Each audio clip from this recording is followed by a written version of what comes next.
diseases, calamities, deaths of our loved ones. Why merciful God lets all of these horrible things? Isn't it evil to create troubles? What about the Satan? People go to wrong ways and endless hell because of him. He threatens our eternal lives. So, why merciful God lets someone misguide us?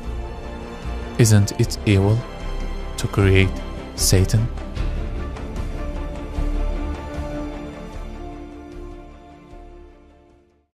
Bediüzzaman says, the creation of evil is not evil. Choosing the evil is evil. For example, can you say that it's evil to produce knife? You can't say that, right? If you cut an apple with it, it becomes good. And this is the intention of the producer. But if you cut someone and kill him, then it becomes evil. But killing someone with knife is not the intention of the producer. So the knife producer is not responsible for that murder. You choose to kill someone. So evil is not about the producer or creator. It's about user choice. Now, can we say that the producing of Satan is evil? I don't think so. Yes, a lot of people are going to hell because of him, but maybe it's not the intention of the producer. Maybe it's the consequence of our choices. So, what might be the purpose of the Creator to let Satan and the other calamities?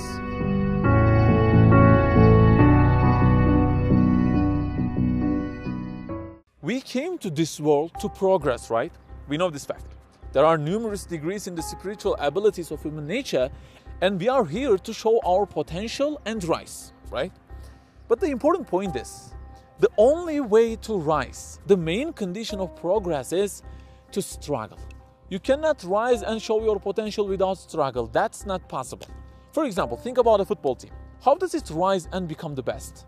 It needs opponents, right? It needs to play matches. Now, can you say that there is an enormity here? How did they find this team and make us play a match now? Why is this cruelty?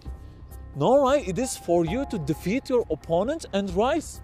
Is it possible for a team to rise without playing any matches? Is it possible to gain strength and become stronger in a gym without lifting weights? Is it possible for a boxer to win a medal without an opponent, without being punched? Who gives the boxer a medal if he is alone? Think about the angels. Is there anyone who can pray as much as the angels do? No, right? The angels pray all the time. But even though they pray all the times, do they rise in their position? No, right? The position of angels is stable. Why? Why don't they rise if they pray all the times?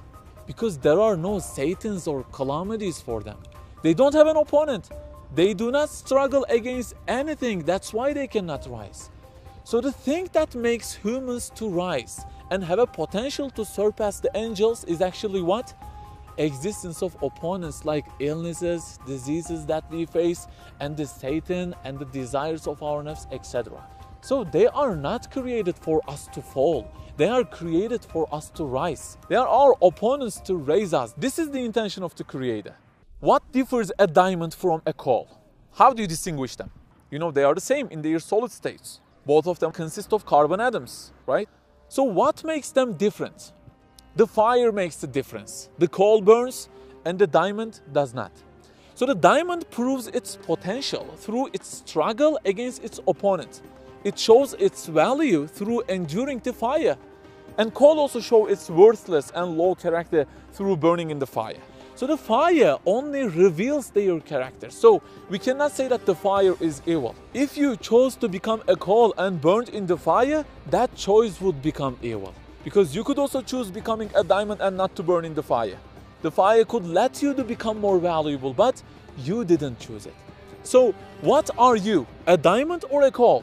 If we can endure the Satan and desires of our nafs and repent our wrong choices in the past, if we take shelter by Allah's side when we face with the calamities like earthquakes, diseases, illnesses, etc., and understand that a lot of bounties had been given to me before this event. The surface had not been quaking, for example, or I had been protected against that disease, right? Because we can only realize a bounty when we face with the opposite of it. Is that correct? So if we realize these missed bounties through those troubles, then all these will raise us and show that we are a diamond. So use the fire to go up. Utilize it. It's over there in order to make you diamond. But if we follow the steps of Satan and commit sins without even repenting and mutinying over the calamities, that means we are a coal. So don't blame the fire. It must be created to reveal diamonds and coals. If there had been no striving and competition, the capability like diamond and coal in the mine of humanity would have remained equal. The spirit of Abu Bakr at the highest of the high and the spirit of Abu Jahl at the lowest of the low would have remained on a par. Maybe you can ask, yes, I understand that the Satan is created to raise human being, right? But at the end of the day, the majority of humanity go wrong ways because of the Satan. Am I right? Most people cannot utilize the existence of Satans. Only small part of humanity utilizes them and rises. So where is the mercy here? Guys, value is not about the quantity. It's about the quality. Quantity has no importance compared to quality. The true majority looks to quality. For example, imagine that I've got 100 seeds. If I don't plant them in the soil and water and subject them to struggle for life, they remain 100 seeds worth virtually nothing, right? But if I plant and water them and subject them to struggle for life, and 80 of them rot and only 20 of them become fruit-bearing trees, can you say that planting and watering them was evil because most of them rotted? No, right? You can't say that because 20 trees are more and more valuable than 80 rotted seeds. If I had not planted them, that would have been bigger evil and cruelty to that 20 seeds, right? So it's not about the quantity. Yes, through striving and fighting against Satans, mankind lost numerous worthless people like Abu Jahl, but gained less but more valuable people like Abu Bakr. So the important thing is, what are we gonna do? Become a tree or rot in the soil of this world? I know, sometimes problems may become too much to overcome. You may have hard tests in your lives. For example, you may have lose your mom and dad one by one and then have a hard accident and then get divorced and then money problems, one after another. And you may think it's so hard. It's just so hard to overcome. You know what? They don't allow every team to play against Barcelona, right? Who plays against Barcelona? The ones above a certain position. The ones on Premier Division, for example, the La Liga, right? Not the ones from the lower leagues of Spain.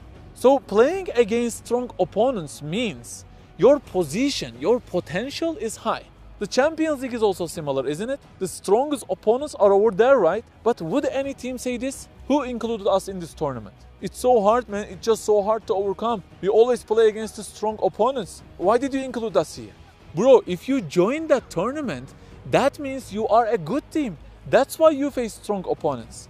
So the ones that were given hard tests, many calamities, illnesses, etc., are like the teams on the Champions League in this live football.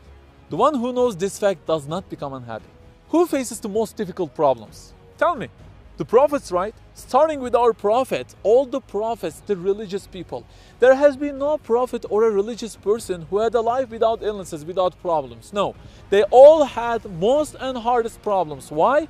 Because they are in the Champions League. Their opponents are strong, but the strong opponents make them highest ones. So can any suffering or illness become a problem for someone who knows this fact? Think that as a match, beat and go on, endure and go on, take shelter by Allah's side and go on.